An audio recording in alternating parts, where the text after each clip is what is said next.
A 12 News investigation prompting action from a state agency even before the story airs. That story surrounds a used car with a hidden history. It cost a Franklin couple thousands of dollars and plenty of stress. Now a state agency is answering our questions by making changes to prevent other families from falling victim. Here's investigative reporter Derek Rose. For Michael and Julie Gingras, this pile of paper is the script to the worst story they've ever lived. It's been horrible.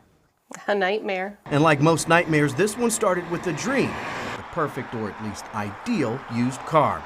From their Franklin home, the couple searched in Wisconsin and northern Illinois. And in September, they found a match through Car Gurus, a 2015 Lexus ES350. What was it that attracted you to this car?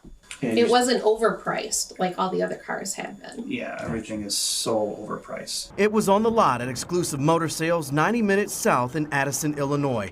But before making that trip, the couple did some homework and ran the VIN number through several car history websites. You said check the Car Gurus, you checked Carfax and all that. What were you looking for? We had come across cars that they said had no accidents, but then had accidents. The VIN came back clean. So the couple went through with the sale with Exclusive Motor and wrote a check for just under 15 grand. When did things kind of start to go south?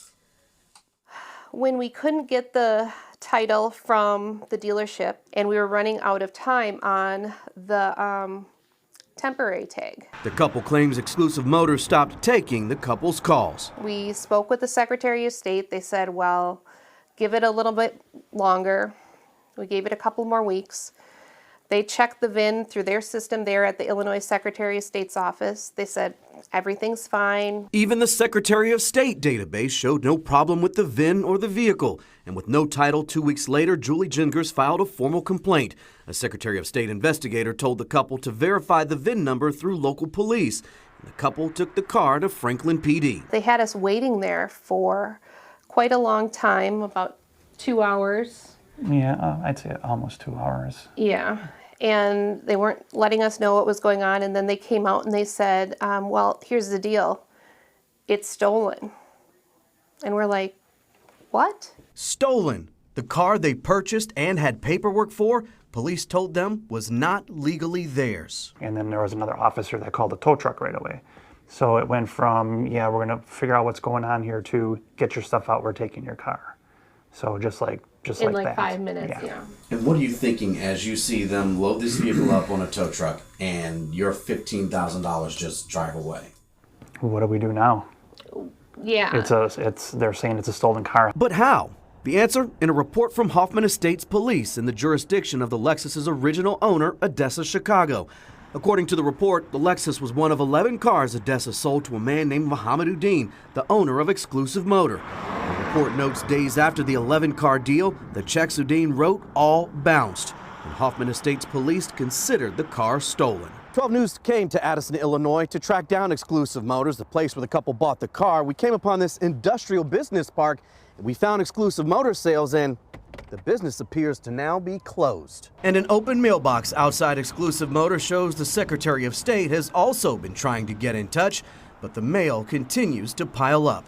And there's something else important to note. Hoffman Estates Police took that stolen car report in January 2022, 8 months before the Gingrases bought the car from Exclusive Motor. So why did that information not show up in a public car history search? Hoffman Estates Police said they don't have to put it in public databases. Yeah, and then we took it in for service to get the key done, and they run the VIN, the Lexus dealership, Lexus Brookfield, and it didn't come up in there either. So they didn't even, the Lexus dealership didn't know it was stolen either. Hoffman Estates Police declined to comment on the case, citing an ongoing investigation. In one letter, the Secretary of State told the couple it was not in a position to decide which party owns the vehicle.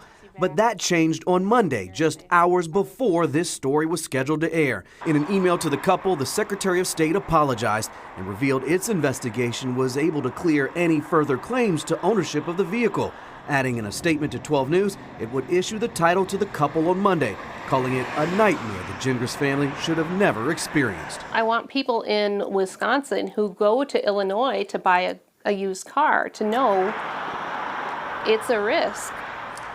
And according to the Secretary of State's office, the Gingrises legally own the vehicle now. Their state records show 2 dealerships Udine owned went out of business in the month after the checks bounced and the month after the Gingrises bought the Lexus. That was Exclusive Motor.